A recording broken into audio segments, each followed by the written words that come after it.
Welcome to the Moon Tribe podcast. I'm Simona, your host. I'm here to inspire heart-led entrepreneurs and conscious leaders to follow their purpose and create a life of freedom, wealth, and magic. Welcome back, tribe. Thank you for tuning in. I've got a juicy episode for you today as we have just moved into Taurus season and we are in this very beautiful time of spring. It's getting warmer, so Taurus season is end of April, beginning of May. Here in the Northern Hemisphere, if you are experiencing spring, it's this time of nature blossoming, the flowers are coming out, the trees are starting to blossom. So it's this very beautiful season of abundance. So during Taurus season, we're going to be diving into some wonderful subjects, which I absolutely love talking about and working on with my clients as well. They are very important parts of being an entrepreneur. And it's going to be all around wealth, around money, such a big one for many of us, and also about receiving. So there are some very powerful teachings that have to do with the qualities of Taurus. So let's look at Taurus. We have started into Taurus season. The sun has moved into the sign of Taurus. And Taurus is the second sign of the zodiac. So we're still in the very beginning. It is represented by the bull, this big animal. It's very stable. It's very grounded, right? And Taurus is also an earth sign. So Taurus is the very first earth sign. It is starting the earth signs, which then continues with Virgo and Capricorn. But Taurus is like the baby earth sign. I often think about the signs of the zodiac. You can imagine them like different stages of our human life. So Aries is really about when we're arriving as a baby and it's like, I am here. So there's this, I exist, I am here. And it's more connected to this very first stage of being a baby. And then we grow up a little bit, and maybe around 2 or 3 years, this would be the stage of Taurus, is when we really start to connect with the world around us more. And we're like, okay, this physical world, like what is mine? What is my body? What here is mine? So Taurus is connected with this idea of what is mine. It has to do with our physical body. It has to do with our physical security. So that is very important for Taurus, is security. And on the side of the physical, it's also connected to the earth. Taurians are also very connected with nature, of going out into nature and smelling the flowers and listening to the birds and just enjoying this frequency of nature. And that brings us also to one of the very beautiful themes of Taurus, which we're going to be diving in these next weeks, in these next episodes. Taurus is very much about enjoying this physical experience.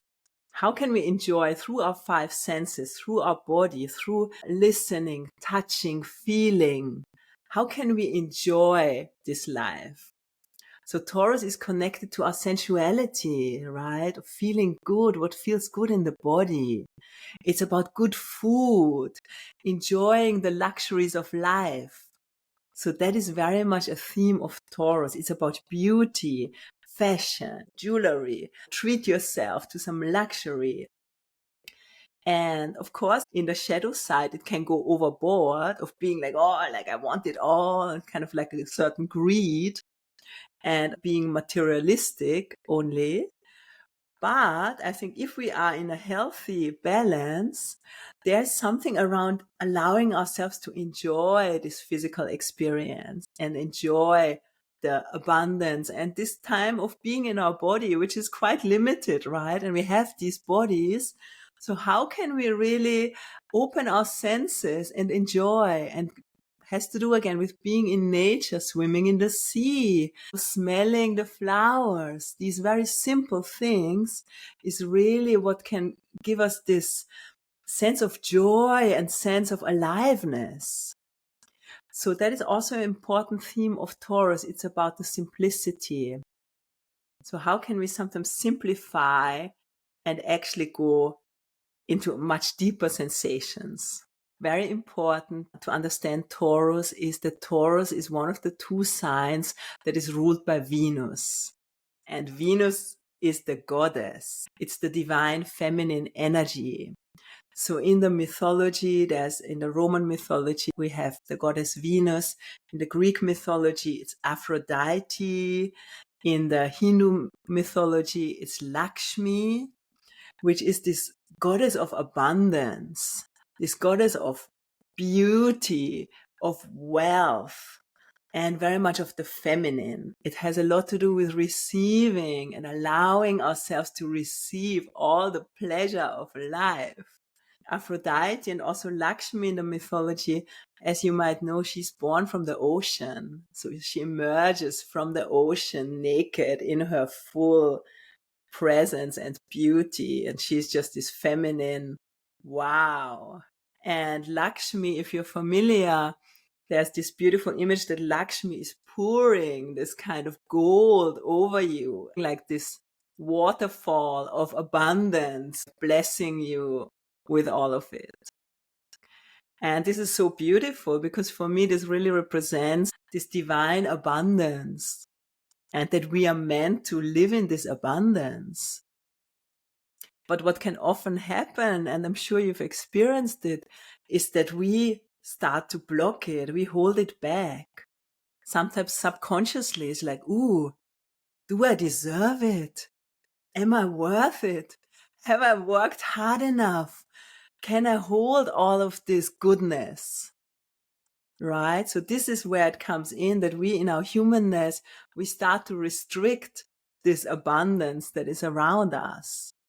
So for me, this is really this beautiful teaching of Taurus that we can tap into. And it's something that's a really important part of my work, also connecting with the embodiment of it. So let's look at this theme around abundance versus lack and scarcity, which I think is such a big one in our society. And as you become more aware, you will see how much of our thinking is actually connected to this.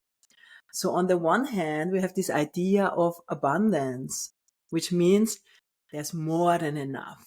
It's like a whole ocean. It never runs out. It just keeps flowing and flowing, right? And on the other hand, and I think we are very much in this paradigm that is around lack and scarcity. The idea of this is there is not enough.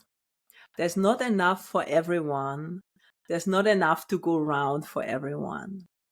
And that often also expresses around money, that we feel if I earn more, maybe someone else will have less, right? So there can come layers of guilt or layers of shame around having money and actually having wealth. So that's something already to look at and just become aware of. So I'm just going to be dropping a few things for you now just to open this whole conversation. So the idea of lack is that there's a pie and there's only so many pieces of the pie. And if you get a bigger piece, someone else will have less. And this is all connected to this idea of separation, right? That we are all separate and I have more and you have less and we have to compete with each other. So a lot of what you experience maybe in your career or working world or in society is with this idea that we have to fight for it with each other. But what if we throw this whole paradigm overboard? And what if we say, actually, there is more than enough. There's more than enough for everyone. And as we know, this is also true on many levels. For example, the food that is created on the planet could easily feed everyone. That is not the problem, right? And so what I believe is that we live in an abundant universe. that the divine is abundant inherently. And as we are also divine, and in an aspect of us, we are the divine, we have access to this infinite abundance. But we need to open the channel. If we block the channel, if we create a dam, the water cannot flow. And this is also often what happens when we are in the scarcity mindset, especially around money. That shows up in a big way. That's why I love so much working with money and money mindset with my clients. It's a huge one. And of course, it really affects you in your business. If you're not doing the money mindset work, money will be blocked. And that's a problem, right? As we all know. And I have been doing now for many years this money mindset work, and I've been on a whole journey around my finances in my life. And I also believe that the work never ends. There's always, a deepening around it, which is also the beauty of it. But it's really a recovering of our divine nature, is a connecting to our true worth and to our true wealth. And that's for me the beauty of doing this work. So if you haven't done any money mindset work, I highly recommend it. And in the next episode, we're going to be diving much deeper into the subject of money. But what I want to share for now is that often how it shows up with money is that if we feel there's not enough money coming in, not enough, we start to hold it, right? We start to hold it back. We start spending less. We start to be like, I don't know if I can afford this. I'm going to hold it. So we start to block it. We start to hoard it in a way. And that means that we block the flow of money. And money actually needs to flow. So there needs to be this healthy cycle of receiving and giving. And that's when money is at its best. It can flow. So the scarcity mindset makes us feel there's not enough. I don't know when it's coming back in again. I have to pay all these bills. And then we block the natural flow. So just be aware if you are in this feeling of not enough. Where else can it show up? With our time, of course, right? I'm too busy. I don't have enough time. I catch myself all the time with this and I'm like, wait a second, is that true? That doesn't feel abundant, right? How do I actually want to experience my time? Do I want to be rushing? No, I want to have fun. I want to enjoy. I want to take my time for the things that are important. So coming back to this feeling of abundance, that there is enough and there's more than enough, and really reclaiming it, that will be an invitation in this Taurus season. And what is so powerful with this is to understand that in this 3D reality that we are in, there's the paradox. We live in a world of duality. Yeah, so there's the yin and the yang, the light and the dark, the rich and the poor, all of it, right? And everything and its opposite is true. So day is true and night is true. Wealth is true and poverty is true. But it depends on what you choose. The universe will reflect it back to you. So what are you focusing on? Because that will become your experience. And that's where, of course, there's many layers of deeper work that we sometimes need to do to uncover and to reclaim. So we actually create an experience and create a life and create a business that we want. So that is the beauty of doing this work. So just to scratch a bit on the surface, let's have a look at what is wealth. What is wealth? And also maybe just notice what this word wealth brings up for you. Do you feel comfortable? Do you feel a bit like, oh, I don't know. What is in this word wealth for you? That's the first part. Just pause and notice.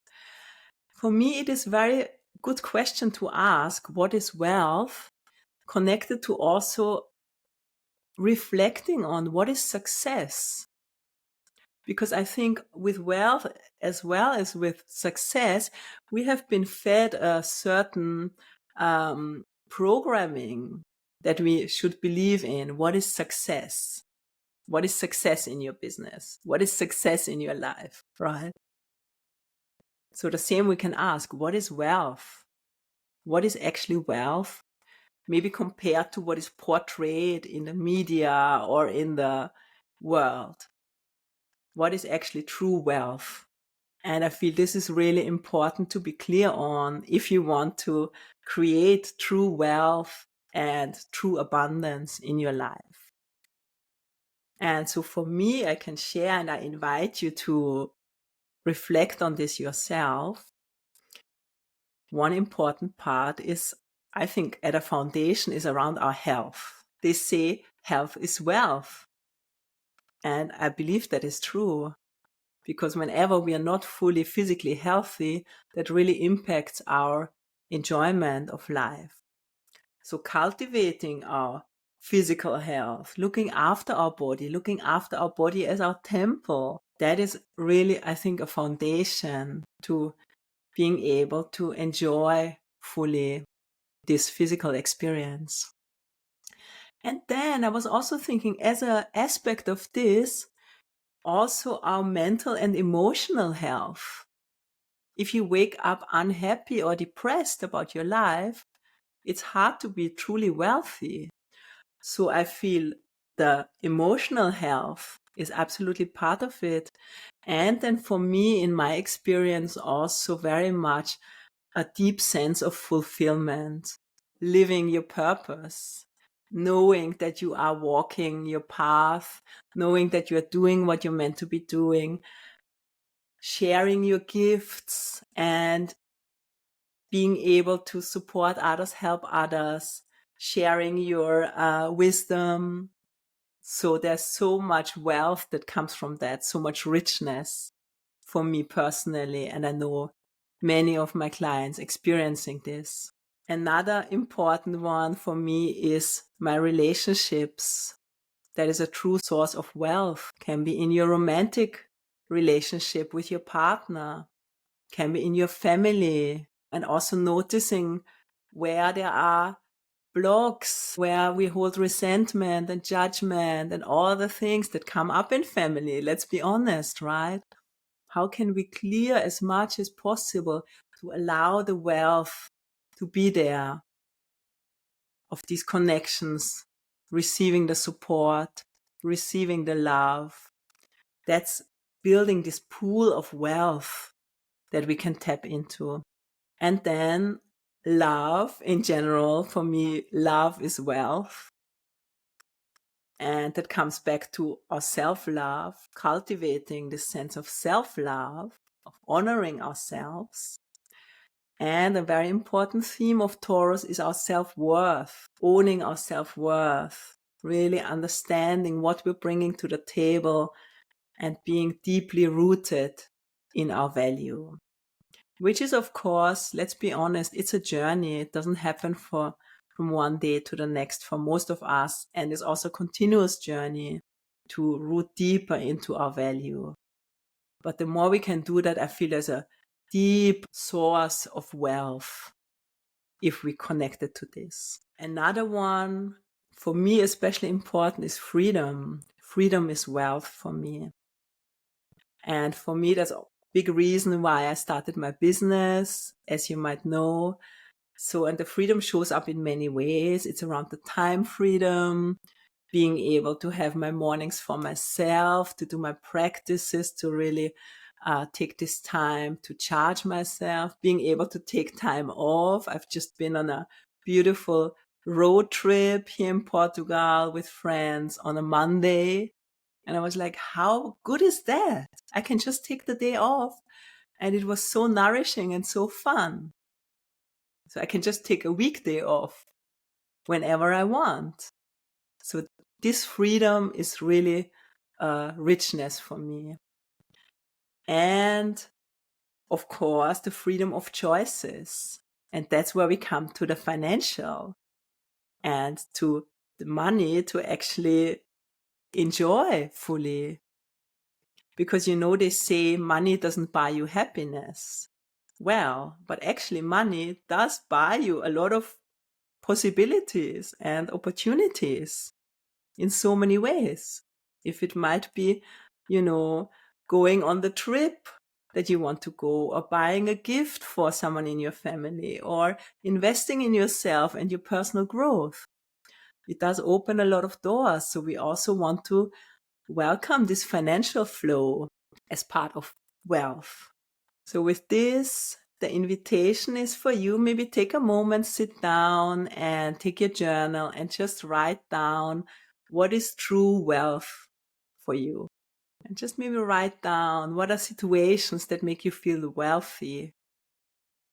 What are the people that make you feel wealthy? And what is it that you truly value?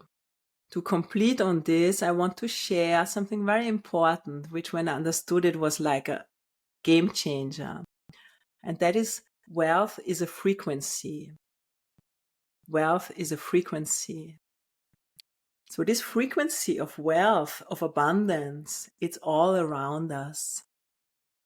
But sometimes we are disconnected, but we can also consciously connect to it and reconnect to it. So in my experience, a very powerful way to connect into this frequency is the practice of gratitude. Because gratitude is the same frequency as wealth and abundance. It puts us right into this frequency. So I also created a beautiful gratitude meditation that is designed to really help you tap back into the space of gratitude. You can download it on my website. It's for free. You can listen to it whenever you feel a bit, I'm focusing only on the lack, on the negative.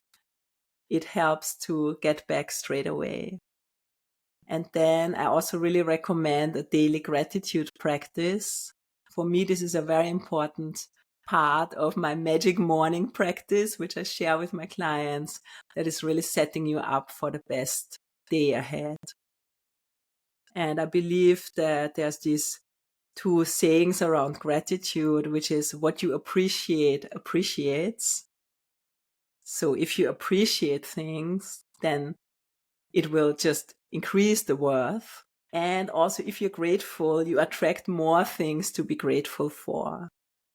And that is absolutely my experience. So have fun with this. Go back to your gratitude practice. Look at what wealth is for you. And I will see you in the next episode. We're going to be looking at money, a juicy one. Until then, please remember to share your magic. Thank you for listening to the Moon Tribe podcast with me, Simona Shimanovic. I'd love to share my free abundance meditation with you. Go to simonashimanovic.com and join the tribe.